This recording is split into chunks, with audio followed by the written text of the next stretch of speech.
새벽빛 묵상 역대하 35장 20절에서 27절. 성경의 역사를 봐도 또 세상의 역사를 봐도 한 사람의 지도자의 중요성을 잘 알 수 있습니다. 나라가 회복되고 백성이 하나님께 돌아왔습니다. 그리고 온전한 유월절도 드렸죠. 이제 하나님께서 기뻐하시는 시대가 열릴 것만 같았습니다. 그런데 이 모든 일 후에 요시야는 전쟁에 나가게 됩니다. 애굽의 왕 느고 2세가 바벨론을 치기 위해서 유프라테스 강 쪽으로 북진하던 때입니다. 요시야는 그 길목인 무깃도에서 느고의 군대를 막습니다. 문제는 막상 느고는 유다를 공격하려는 의도가 전혀 없었다는 것입니다. 오히려 애굽 왕 느고는 이렇게 말합니다. 하나님이 나와 함께 계시니까 너는 나를 대적하지 말라고 말입니다. 굉장히 의아한 장면이죠. 그는 이스라엘의 적이었고 또 우상을 숭배하는 이방 왕이었습니다. 그런데 하나님은 그런 사람의 입술을 통해서도 말씀하신다는 겁니다. 원수들의 말을 귀담아 들어라. 거기에는 사실이 있다. 혹은 너의 잘못을 가르쳐 줄 것이다. 이런 격언들이 참 많죠. 오늘 상황이 딱 그렇습니다. 하나님께서는 선지자를 통해서 뿐만이 아니라 원수들의 입을 통해서도 말씀하시는 분이십니다. 우리가 생각할 때 제일 아니다 싶은 사람, 또 가장 듣고 싶지 않은 사람을 통해서 하나님이 말씀하신다는 겁니다. 우리는 예수님을 믿지만 예수님을 믿지 않는 사람들을 통해서도 하나님은 강한 메시지를 주십니다. 그것은 직장 동료의 지적일 수도 있고, 친구의 충고일 수도 있고, 자녀의 질문일 수도 있습니다. 혹은 평생 처음 본 낯선 사람의 한마디일 수도 있죠. 그러나 요시야는 그 말을 무시합니다. 이미 답을 정한 듯이 보입니다. 그는 결국 변장을 하고 전투에 나가지만 화살에 맞아 전사하고 맙니다. 그렇게 훌륭하고 믿음이 좋았던 요시야의 최후는 마치 악한 왕 아합의 최후와도 비슷해 보입니다. 요시야가 그의 얼굴을 돌이키지 아니하고 느고의 말을 듣지 않았는데 이것은 하나님으로부터 나온 것이라고 합니다. 그는 늘 하나님의 말씀에 따라 움직이던 왕이었죠. 율법책을 발견하고 예배를 회복하고 백성의 마음을 하나님께로 돌이켰던 사람입니다. 그러나 이번 전쟁에 나갈 때 그는 하나님께 묻지 않았습니다. 요시야는 악한 왕이 아니라 선한 왕이었습니다. 우상을 숭배했던 왕이 아니라 우상을 파괴한 왕이었습니다. 하나님을 너무나 잘 알고 하나님 마음에 합한 왕인데 오히려 그것이 함정이 되었던 것일까요? 우리가 하나님을 잘 모르고 확신이 없다라고 할 때보다 더 위험할 때는 내가 하나님을 너무나 잘 안다고 생각하는 순간일지도 모릅니다. 그리고 그럴수록 덜 기도하게 됩니다. 그러나 진짜 사랑은 알면 알수록 더 알고 싶어지는 것이기도 하죠. 그는 그동안 너무나 하나님 말씀을 순종하고 잘 지켰고 또 하나님 보시기에 옳은 일을 계속해서 했습니다. 해왔습니다.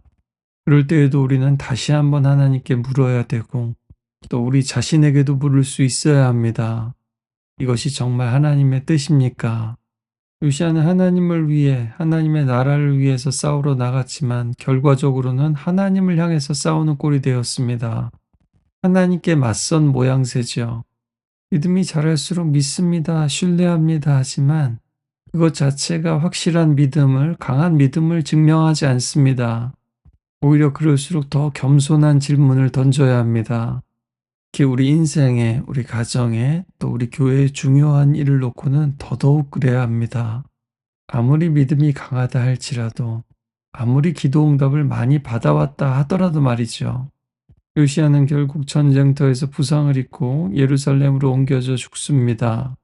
그의 죽음은 하나의 전환점이 됩니다. 이제 바벨론이 부상하고 이스라엘은 결국 포로의 길로 들어서게 됩니다. 예레미야 선지자도 그를 위해서 애가를 짓습니다.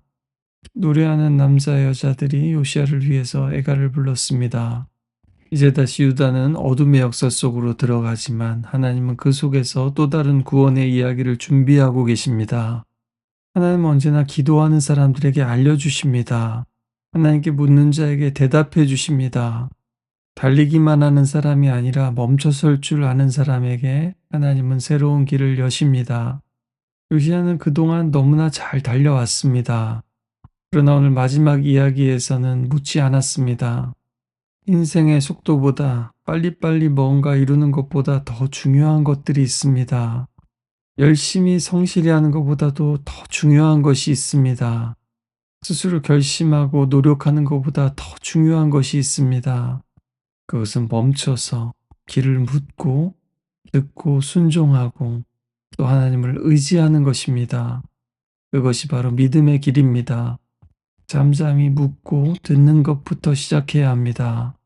그런 믿음은 결코 실패하지 않습니다. 외면적으로는 실패한 것처럼 보일지 몰라도 그것은 실패가 아닙니다. 우리 가운데 진짜로 하나님을 버리고 타락하는 일보다는 중요한 일 앞에서 하나님께 묻지 않거나 하나님이 말씀하시는데 그 음성을 놓치는 데서 비롯됩니다. 대부분의 문제들이 말입니다. 주님의 음성을 놓치면 결국 방향을 잃고 결국에는 엉뚱한 전쟁터에 서게 됩니다. 여러분, 오늘도 하나님의 음성을 듣고 계십니까? 아니, 그 전에 먼저 묻고 계십니까? 알려달라고 기도하면서 응답하실 때까지 기다리고 있습니까? 우리 신앙이 깊어지면 깊어질수록 더 겸손하고 더 많이 물었으면 좋겠습니다. 그리고 갈수록 더 좋은 포도주를 내시는 우리 예수님처럼 그래도 시작보다 갈수록 더 좋은 열매들을 맺었으면 좋겠습니다. 하나님께서는 이미 나에게 말씀하셨는데 저 사람을 통해서 저런 사람을 통해서 내게 말씀하실 리 없어. 이런 생각 때문에 놓쳤던 음성이 있다면 오늘 다시 붙잡을 수 있기를 바랍니다. 나의 믿음과 확신이 하나님이 원하시는 믿음과 확신이 아닐 수 있다.